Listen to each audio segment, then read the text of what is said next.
Hello friends, welcome to the government jobs mentor YouTube channel. ਤੇ ਅੱਜ ਆਪਾਂ ਇਸ ਵੀਡੀਓ ਦੇ ਵਿੱਚ ਗੱਲ ਕਰਨ ਜਾ ਰਹੇ ਹਾਂ ਕੋਆਪਰੇਟਿਵ ਸੁਸਾਇਟੀ ਦੇ ਇੰਸਪੈਕਟਰਾਂ ਦੀ ਤਿਆਰੀ ਕਿਵੇਂ ਕਰੀਏ ਤੇ ਕਿਹੜੀਆਂ ਬੁੱਕਸ ਆਪਾਂ ਨੂੰ ਫੋਲੋ ਕਰਨੀਆਂ ਚਾਹੀਦੀਆਂ ਹਨ ਤਾਂ ਜੋ ਆਪਾਂ ਵੱਧ ਤੋਂ ਵੱਧ ਸਕੋਰ ਕਰ ਸਕੀਏ ਤੇ ਐਗਜ਼ਾਮ ਪੈਟਰਨ ਕੀ ਹੋਵੇਗਾ ਤੇ ਜੋ ਵੀ ਐਗਜ਼ਾਮ ਦੇ ਵਿੱਚ ਕੁਐਸਚਨ ਆਉਣਗੇ ਤੇ ਉਹਨਾਂ ਦੇ ਵਿੱਚ ਪਾਰਟੀਸ਼ਨ ਕਿਸ ਹਿਸਾਬ ਨਾਲ ਕੀਤੀ ਜਾਵੇਗੀ।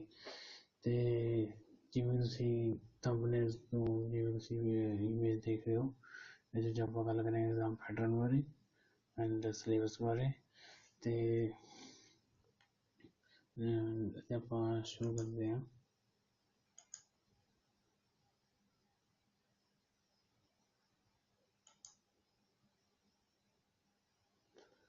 ਜੇਕਰ ਆਪਾਂ ਗੱਲ ਕਰੀਏ cooperative society inspector exam pattern ਦੇ, ਇਸ ਦੇ ਵਿੱਚ ਟੋਟਲ 170 ਕੁਐਸਚਨ ਹੋਣਗੇ ਤੇ ਇਸ ਦੇ ਵਿੱਚ ਇੱਕ ਸਿੰਗਲ ਐਗਜ਼ਾਮ ਹੋਏਗਾ ਤੇ ਇਸ ਦੇ ਵਿੱਚ ਕੋਈ ਇੰਟਰਵਿਊ ਵੀ ਨਹੀਂ ਹੋਏਗਾ ਤੇ ਹਰੇਕ ਕੁਐਸਚਨ ਦੇ 3 ਮਾਰਕਸ ਹੋਣਗੇ ਤੇ ਨੈਗੇਟਿਵ ਮਾਰਕਿੰਗ ਵੀ ਨਹੀਂ ਹੈਗੀ।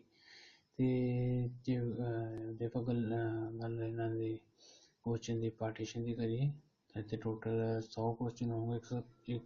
170 ਕੁਐਸਚਨ ਜੋ 100 ਕੁਐਸਚਨ ਜੋ ਸਿਰਫ ਰੀਜ਼ਨਿੰਗ ਐਂਡ ਮੈਂਟਲ ਐਬਿਲਿਟੀ ਦੇ ਹੀ ਹੋਣਗੇ ਤੇ ਕੁਐਸਚਨ ਔਨ ਜਨਰਲ ਅਵੇਅਰਨੈਸ ਦੇ ਵਿੱਚ 70 ਕੁਐਸਚਨ ਹੋਣਗੇ ਤੇ ਉਸ ਦੇ ਵਿੱਚੋਂ ਵੀ 10 question history of India and Punjab and freedom movement ਦੇ ਸਟਰਗਲ ਨਾਲ ਰਿਲੇਟਡ ਤੇ freedom fighter and the personality freedom personalities ਦੇ ਨਾਲ ਰਿਲੇਟਡ ਕੁਐਸਚਨ ਆਉਣਗੇ। 10 ਕੁਐਸਚਨ ਇਸ ਸਬਜੈਕਟ ਨਾਲ ਰਿਲੇਟਡ ਹੋਣਗੇ ਤੇ ਹਿਸਟਰੀ 14th ਸੈਂਚੁਰੀ ਹੋਣੀ ਕਿ 14ਵੀਂ ਸ਼ਤਾਬਦੀ ਤੋਂ ਬਾਅਦ ਦੀ ਜੋ ਵੀ ਹਿਸਟਰੀ ਰਹੀ ਹੈ, ਮੁਗਲ, ਸਿੱਖ, British, etc. Everything will be covered in that 10 question, and in the remaining 16 question are related to economy, polity, geography, ecology, national and international current affair। ਤੇ ਆਪਾਂ ਗੱਲ ਕਰੀਏ books for inspecting cooperative society. History ਦੇ ਲਈ ਤਾਂ old NCERT 11th and 12th class ਦੀ it is sufficient and Punjab history ਦੀ ਗੱਲ ਕਰੀਏ ਤਾਂ ਸਾਡਾ ਪੰਜਾਬ ਇੱਕ ਇਹਦਾ ਸਿਰਫ ਇੰਗਲਿਸ਼ ਵਰਜ਼ਨ ਨਹੀਂ ਆਉਂਦਾ ਤੇ ਪੰਜਾਬੀ ਵਰਜ਼ਨ ਇਹਦਾ ਨਹੀਂ ਆਉਂਦਾ ਤੇ ਓਲਡ NCERT ਉਹ ਤੁਹਾਨੂੰ ਹਿੰਦੀ ਮੀਡੀਅਮ 'ਚ ਮਿਲ ਸਕਦੀਆਂ ਹਨ, ਪੰਜਾਬੀ ਮੀਡੀਅਮ 'ਚ ਨਹੀਂ ਮਿਲ ਸਕਦੀ। English medium and Hindi medium all our books are available in Hindi and English in both language, but ਸਾਡਾ ਪੰਜਾਬ ਤੋਂ ਸਿਰਫ ਇੰਗਲਿਸ਼ ਦੇ ਵਿੱਚ ਹੀ ਪਬਲਿਸ਼ ਹੁੰਦੀ ਹੈ।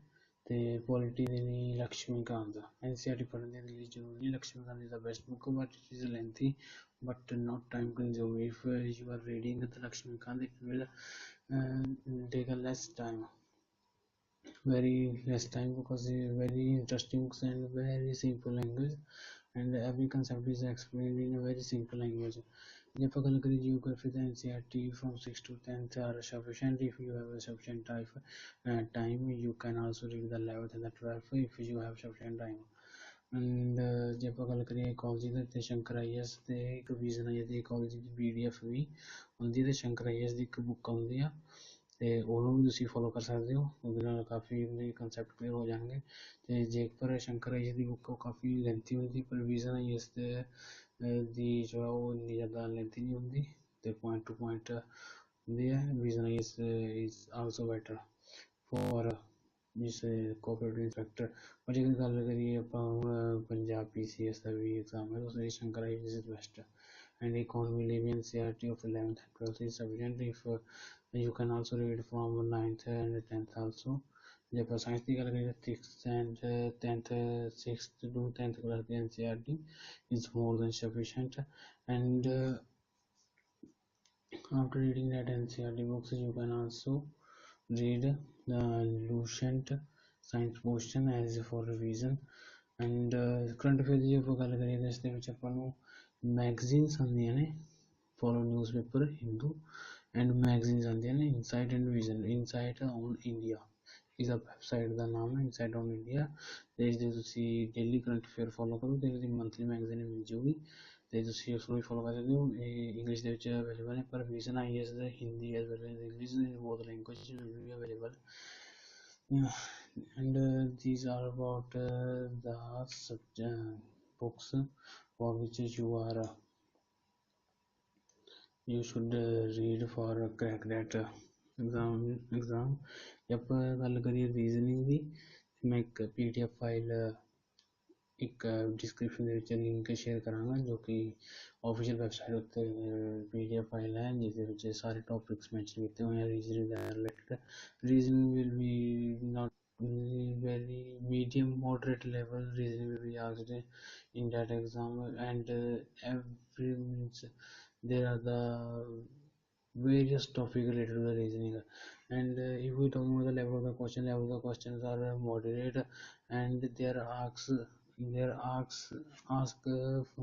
the question from that topics which are linked to the current affair.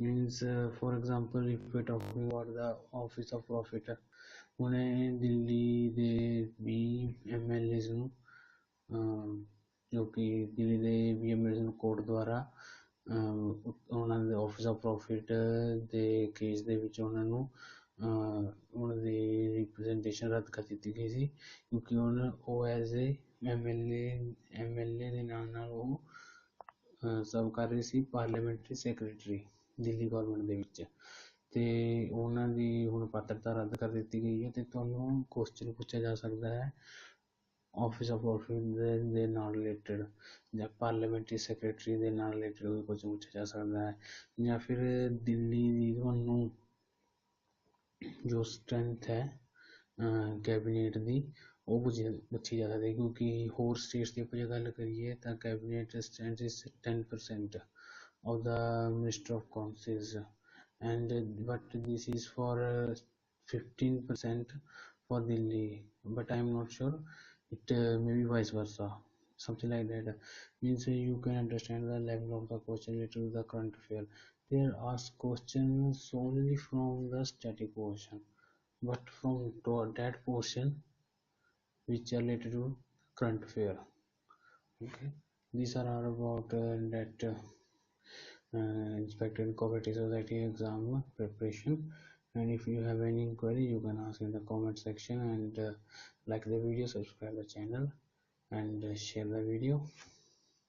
And in next video I will make अपनी अगली video ਦੇ ਵਿੱਚ ਸਬਜੈਕਟ ਵਾਈਜ਼ ਵੀਡੀਓ ਬਣਾਵਾਂਗੇ। ਸਭ ਤੋਂ ਪਹਿਲਾਂ ਆਪਾਂ ਪੋਲਿਟੀ ਦੀ ਲਕਸ਼ਮੀਕਾਂਤ ਦੀ ਬੁੱਕ ਬਾਰੇ ਵੀਡੀਓ ਅਪਲੋਡ ਕਰਾਂਗੇ, ਜਿਸ ਵਿੱਚ ਦੱਸਾਂਗੇ ਲਕਸ਼ਮੀਕਾਂਤ ਨੂੰ ਘੱਟ ਤੋਂ ਘੱਟ ਸਮੇਂ ਵਿੱਚ ਕਿਸ ਤਰ੍ਹਾਂ ਪੜ੍ਹਨਾ ਹੈ।